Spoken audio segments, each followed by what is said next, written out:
Assalamualaikum warahmatullahi wabarakatuh. Ahlan wa sahlan wa marhaban bikum ayyuhat talamid. Kaifa halukum jami'an?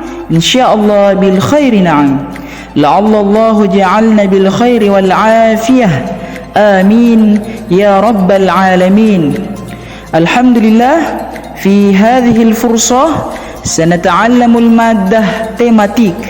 Jadi anandaku sekalian, pada hari ini kita akan melanjutkan materi tematik kita pada tema pertama, subtema kedua, halaman 41 dan seterusnya, tentang ide pokok dan perkembangbiakan generatif pada hewan atau perkembangbiakan hewan secara generatif. Nah, tanpa berlama-lama kita langsung menuju materinya. Let's go. Baik, pembahasan pertama tentang materi bahasa Indonesia yaitu ide pokok. Anandaku sekalian, ide pokok adalah hal yang dibahas di dalam suatu bacaan, berita maupun teks. Jadi ide pokok ini anandaku sekalian, definisi lainnya adalah hal yang dibahas di dalam suatu bacaan. Nah, anandaku sekalian, bagaimana cara kita menentukan ide pokok di dalam suatu bacaan? Yang pertama caranya adalah mengambil kalimat utama. Kemudian yang kedua, membalik kalimat utama atau menyimpulkan ide pokok. Yang ketiga, menyimpulkan isi paragraf. Agar anandaku dapat memahaminya lebih dalam lagi, lebih baik lagi, perhatikan bacaan berikut ini.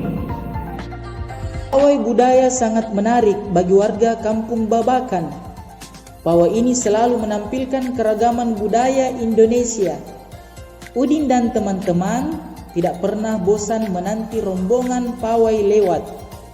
Tahun ini mereka datang ke alun-alun untuk melihat pawai tersebut. Kakek Udin pun terlihat sabar menanti. Nah, dari bacaan tersebut kita dapat mengetahui hal yang dibahas di dalam bacaan tersebut adalah tentang pawai budaya sangat menarik. Jadi, kenapa pawai budaya sangat menarik menjadi ide pokoknya? Karena pawai budaya yang sangat menarik itulah yang dibahas di dalam bacaan tersebut. Kemudian kita lanjut pada materi kedua tentang ilmu pengetahuan alam atau IPA. Anandaku sekalian, hewan merupakan ciptaan Allah Subhanahu wa taala tanpa adanya campur tangan makhluk lain.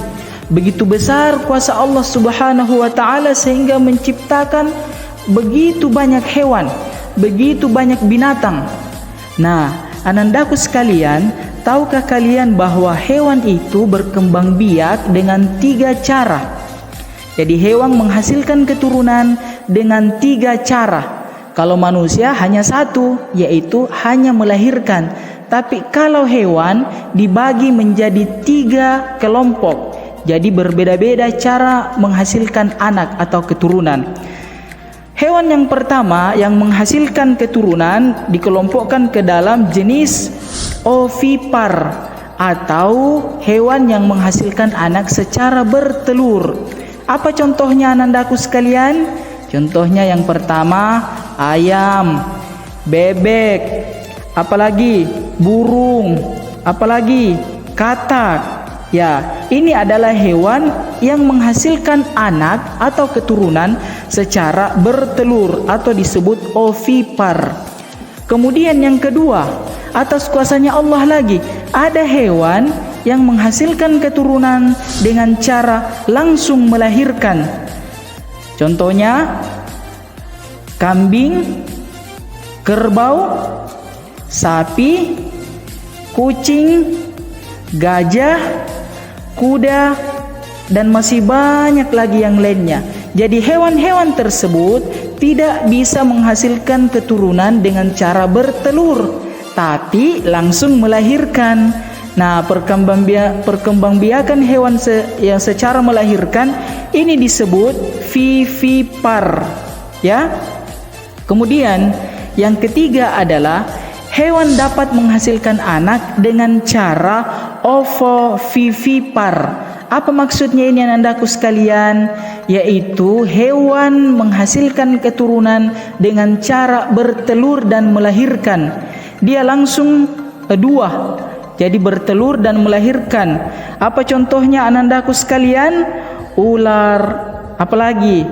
Kadal. Nah, kenapa bisa ovovivipar ini nak? Kenapa bisa dikatakan bertelur dan melahirkan?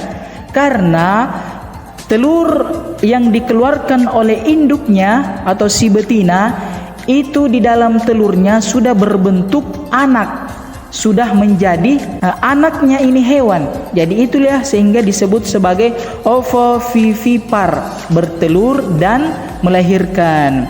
Oke anandaku sekalian, ini yang kita bahas pada hari ini. Adapun tugas anandaku adalah menjawab soal latihan pembelajaran 1 pada halaman 45.